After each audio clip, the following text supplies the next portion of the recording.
Are we born with morality? I mean, it really is the ultimate philosophical question, right? For centuries, we've debated whether human beings are basically blank slates, learning right from wrong entirely through culture and socialization, or if there's a spark of goodness, like a built-in moral compass, embedded in us from the very beginning. It's a mystery that honestly touches the very core of human nature. Welcome to The Explainer. Today, we're taking a super fascinating journey directly into the minds of pre-verbal babies to uncover the evidence for an innate infant moral core.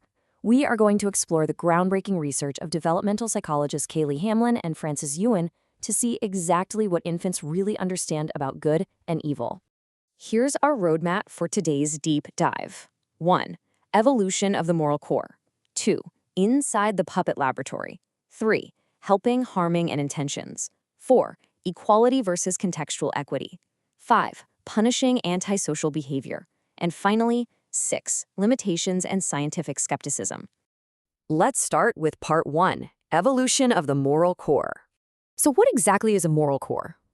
Evolutionary theorists define it as a foundational moral sense that evolved completely independently of our specific life experiences. But why are we born with this? Well, it's to maintain cooperative systems, because humans survive and thrive by working together in groups. Having a built-in baseline for evaluating what's helpful and what's harmful ensures that the group stays intact. And this happens long before culture or society even steps in to teach us the rules. Think of the mechanics of this evolution like this.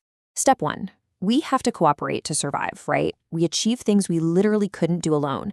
But step 2. Cooperative systems are incredibly vulnerable to cheaters, individuals who take the benefits without doing any of the work. If you leave them unchecked, they destroy the group.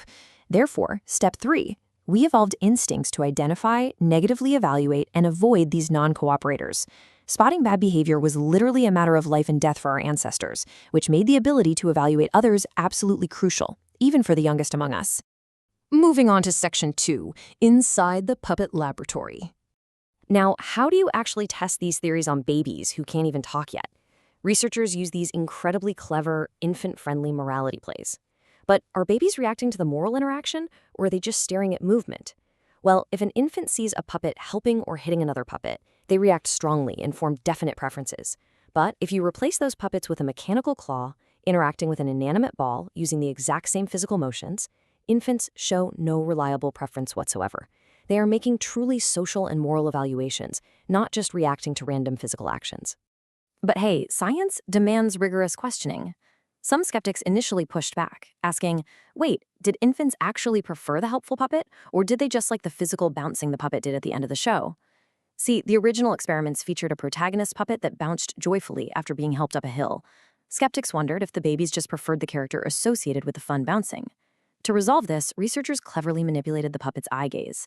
They found that as long as the puppet was looking up the hill, showing its intent to climb, infants preferred the helper, whether there was bouncing or not.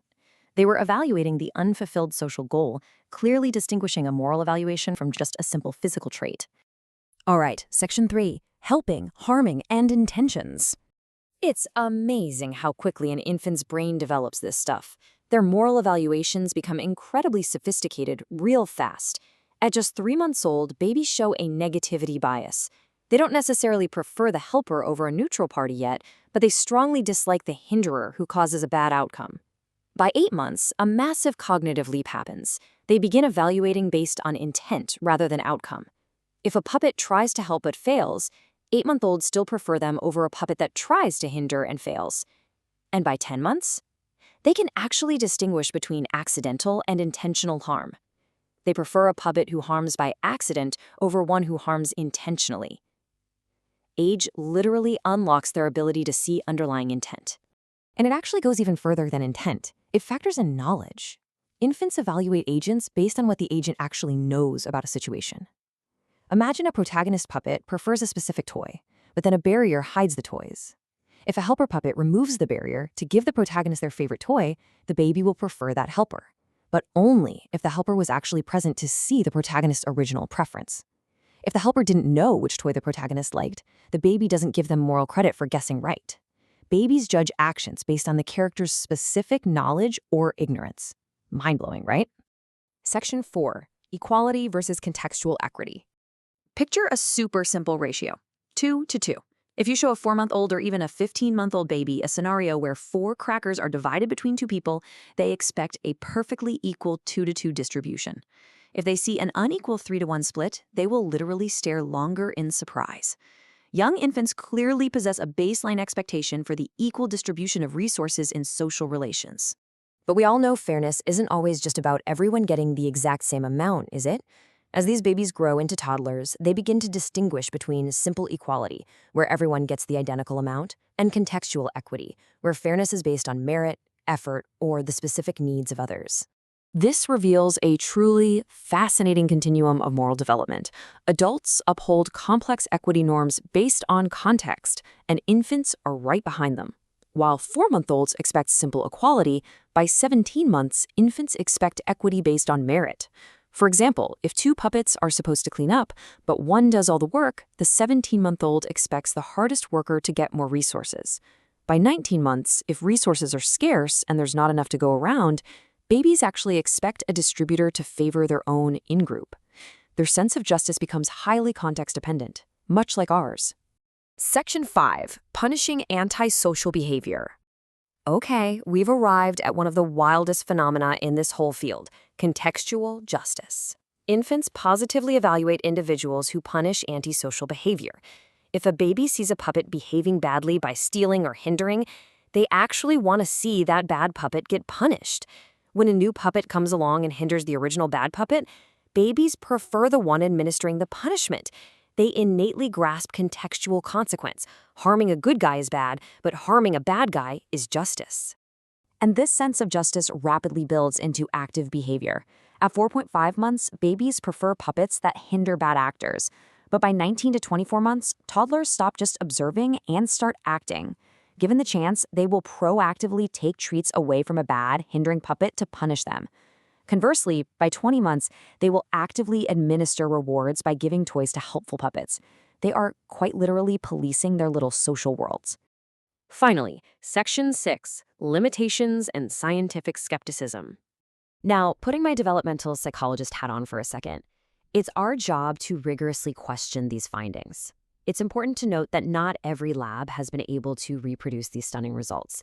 There is an ongoing replication crisis in psychology. Some independent researchers run these exact puppet shows and fail to find that babies prefer the helpers. The issue often comes down to statistical power.